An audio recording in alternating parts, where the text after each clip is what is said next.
Hello, hello, and welcome to this week's episode of The Hard Choice, Simple Steps for Showing Up. My name is Brad Draper. I am your host. I am grateful to be with you. Today, I can feel might be a little bit, there'd be some emotional pull a little bit. I can kind of tell that one's coming from this episode. We'll see if I can hold it back. We'll see if I can control it. But if not, that's okay. You can deal with it. What I want to talk about today, it's kind of a little bit about what I spoke last week on going another way, doing your own thing, having the capability to succeed, to grow, to make money, to build, whatever that looks like for you. And the onus is on you to do it. There are so many people you are going to impact. I'm going to take you back. It's been a few months. This was probably the end of 2025. And my years are so messed up now. Does anybody else's years messed up? 2026, it's weird. Still haven't wrapped my brain around that, and here we are, 1/3 of the way through it. Anyway, here we go. We were at the Children's Museum. It's known as the Curiosity Museum here in Utah. I've got a 4-year-old, a 6-year-old, and a 5-month-old. And at this point in time, I was watching my 4-year-old play in an area where 3-year-old kids and under should be playing. So he was a little bit of a rebellious one. And he was playing with these stuffed animal vegetables. It's like a little garden area with rabbits. And you pick up the little stuffed animals and put them in the hole where the rabbit holes. And it's cute and it's fun. And our 6-year-old was off adventuring in the Children's Museum. It's got these little individual sections to where it's just one entrance. So parents may basically just sit at the entrance and let their kids explore. Let them learn. I find it to be of great importance to allow our kids to have that independence. I am not a helicopter parent at all. I will tell them, this is where I am when you need me. If you get hurt, come find me. Otherwise, I'll come find you when it's time to go. And I've done that for a good portion of their life. I want them to be independent. I want them to seek out and be curious and learn and grow on their own. With some direction, obviously. There's time and a place for direction. But when you're in a place built for kids, have at it. But I'm watching my 4-year-old, and there's this bridge. And this bridge sits underneath a staircase. So it comes to kind of a dead-end wedge. And he and a little bit older boy, who was probably 5, they were gathering up all of these little stuffed animal vegetables, like stuffed animal carrots and celeries and onions and radishes and things. They were gathering them in the wheelbarrow, walking them up the steps of the little bridge. This bridge was like an arc across the bridge. Give me a little image of what's going on here. And in that little crevice, they were shoving all of the stuffed animals, hiding them from the other kids. And I notice they're going up and down the stairs. Then all of a sudden I see my son, my 4-year-old, and he is traversing across the front side of this bridge. It's not very big. It's probably 5.5 feet tall. But he's like scaling the front side of this bridge. And I scream over to him and I said, "What are you doing?" And he looked at me with the most serious face you could ever muster and said, "I'm going another way." And he scaled across it and climbed over the front of it. And I thought about that and have thought about that ever since. It's been like 5 months. I'm going another way. How often do you say that in your life? How often do you follow the average, follow status quo, follow the crowd, follow the regular people? Or do you say, I'm going another way? See, that's where this spark of curiosity comes from. That's where businesses and ideas, everything you see in your world was once a thought. All the way down from the clothes you're wearing, your toothbrush, your toothpaste, your floss, your pencil, your pen, my bottle, everything in your world that you interact with was a thought by somebody at some point in time. And they thought, I'm going another way. I'm doing things differently. I'm changing. There's a more efficient, more effective way to do what I'm trying to accomplish. Or I want to accomplish that thing and it's never been done yet, so let's do it. In our business, as you know, we're an artificial intelligence. Excuse me. Artificial intelligence. And it kind of came about with I'm going another way. There's plenty of artificial intelligence bots, SaaS products, software as a service, SaaS products on the internets, on the interwebs, in the Googles. There's plenty of them. Pick one. They're a dime a dozen. There's things that are very expensive, things that are not very expensive, things that claim this and claim that, and some that don't claim anything. There's so many, such a variety. And I get asked fairly regularly when people ask about our place of business and what we do. They say, is it like this?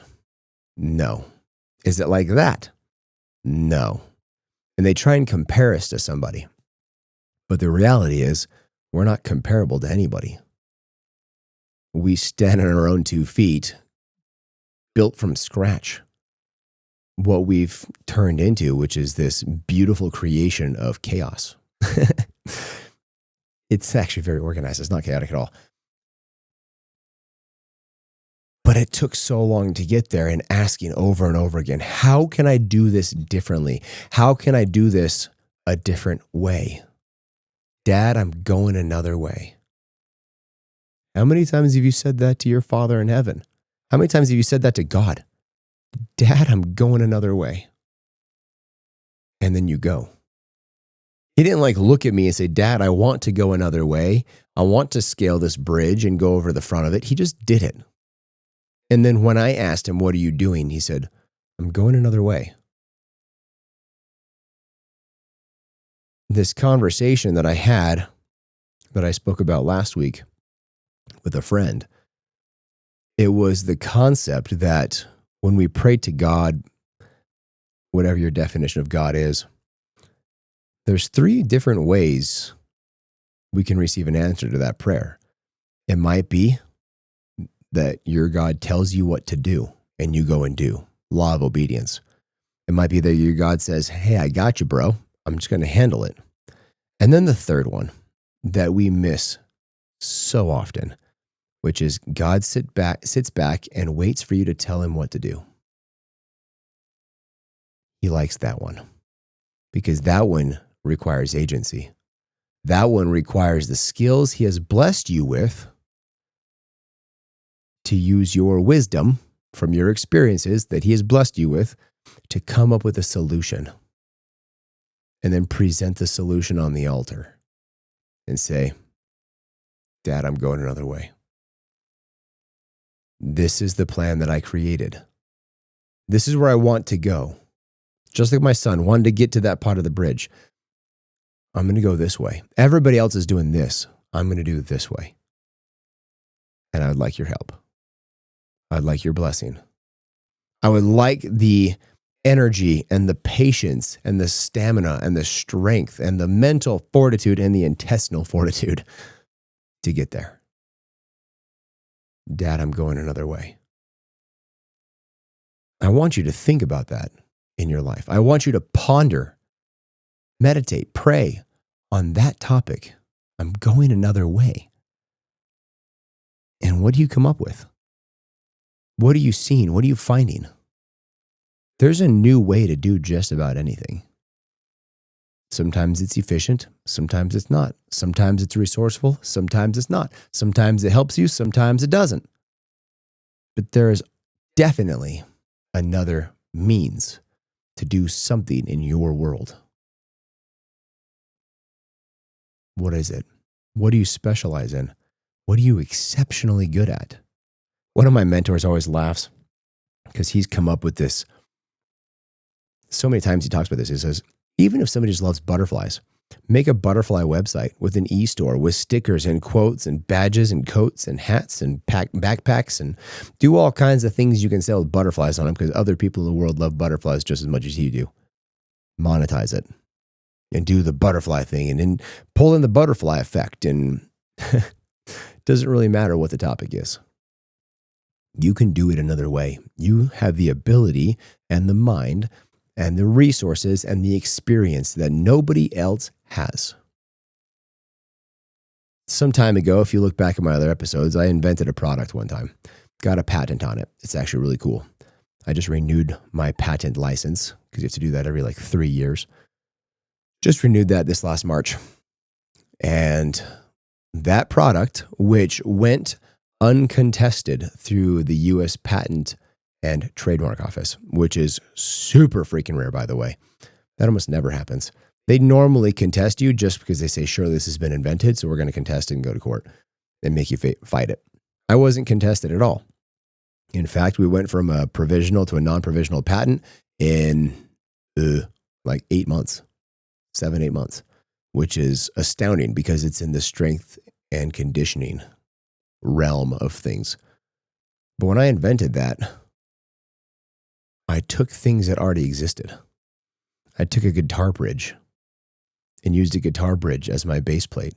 I used Russian stacking dolls for the stacking for the plates. I used latex specifically designed for rotary machines in medical. So like on your IV drips. I use things from all different worlds, all different spaces that don't correlate at all, and put them together into this one cohesive unit. I have not yet done anything with that. It takes a little bit more capital than I had, so I shelved it. Will I return to it? Maybe. That's why I renewed my patent. So I have the opportunity to do something with it later, should I choose to do something with it. I already started it, so I might as well keep it, right? Versus let it go abandoned. That'd be a terrible idea, wouldn't it? That'd be like 3 years of my life just thrown down the drain for the sake of $700. Not happening. But Dad, I'm going another way. What can you utilize with your unique set of skills, your unique mind, and going another way? Look, pay attention. What can be better? What can become more efficient? What is broken in your world? Chances are there's a lot of things broken that you just kind of tiptoe through it because it's easier to do that. But is that the most fulfilling, most impactful legacy building thing? Probably not. So I want you to ponder on that question or that statement, Dad, I'm going another way. And I want you to say it and then come up with the answer on what it is you're doing to go the other way. It might even be in your place of work. It might be as an entrepreneur. It might be as an employee. Maybe you're just an employee that listens to my podcast, and that's totally fine. I have just employees. I am an employee, right? Of my own company, but I'm still an employee. And taking this thing and making it more beautiful. That's what we're trying to do. So share this episode with your friends, with your family, those people that will benefit from it, those people that need to say the statement, Dad, I'm going another way. And then encourage them to go another way. Share it. It's the only way the show grows. Find me on socials, Mr. Brad Draper. I would love to have a conversation. Let's do that. Like this thing, subscribe to it, download it for future listenings. Until next week, I love you guys. Bye.